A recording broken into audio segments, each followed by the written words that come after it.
At the top tonight, a Skidmore-Tynan High School student on the run from law enforcement in B County. Multiple agencies working together to find him after he stole his family's car and a handgun. Yeah, the chase ending in a crash and the suspect fleeing on foot.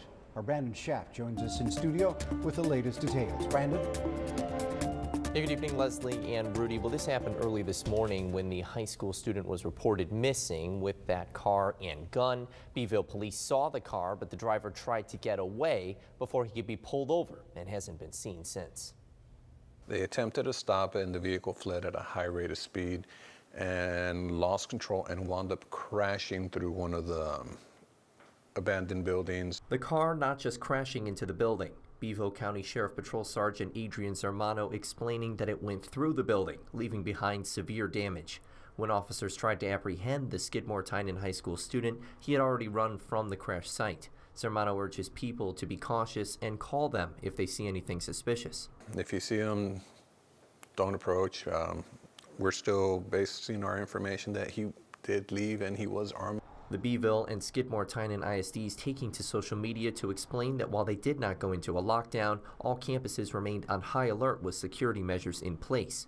Skidmore-Tynan ISD Superintendent Richard Waterhouse said all doors on their campuses are always secured, including vestibules. That's an everyday thing, but we still wanted people to know what was going on and why we had to be extra vigilant. Zermano said that the high school student has 3 active warrants out for his arrest and the motive is not known.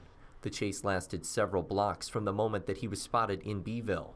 Waterhouse said B County Sheriff's Office deputies came to Skidmore-Tynan ISD to provide additional security, and the district is working with law enforcement. We've talked to the friends that we know that he has and kind of interviewed them and say, how can you help us out here and what can we do for this kid and where he might be going.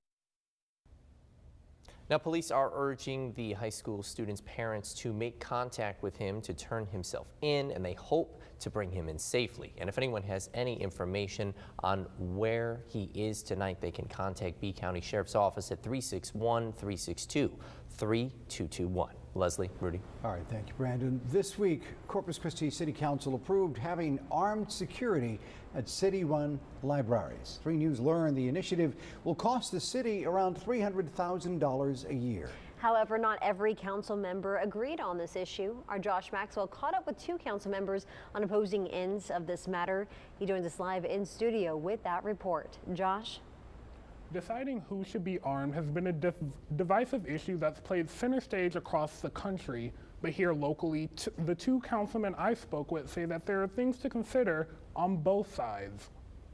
It's a topic that has spurred countless discussions, even among Corpus Christi City Council. There's other facilities that we have where we have security there and that they're armed. Councilman Roland Barrera talking about armed security at city-run libraries. He says due to it being a public space, there's a need for more safety measures. Working after dark, or perhaps if they come in early and they come in when it's still dark, well then that way they have a little bit more peace of mind. And as for the type of firearm, they'll have the typical firearm. Meantime, District 5 Councilmember Gil Hernandez says when the idea was brought to council, he felt that there wasn't enough data to support the need. For example, you'd want to have a specific number of police reports or statistics that suggest that there is a need for it. Hernandez says that he also wants to make sure there is a clear line of communication for everyone when it comes to emergency response. We have the Garcia Library located on the Caffey Middle School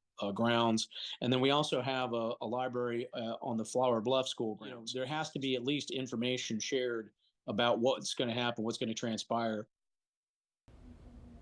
Now, when it comes to safety in regards to public libraries that are in conjunction with area schools, Barrera did point out in our interview as a reminder that the Corpus Christi Independent School District does have its own police force. Rudy?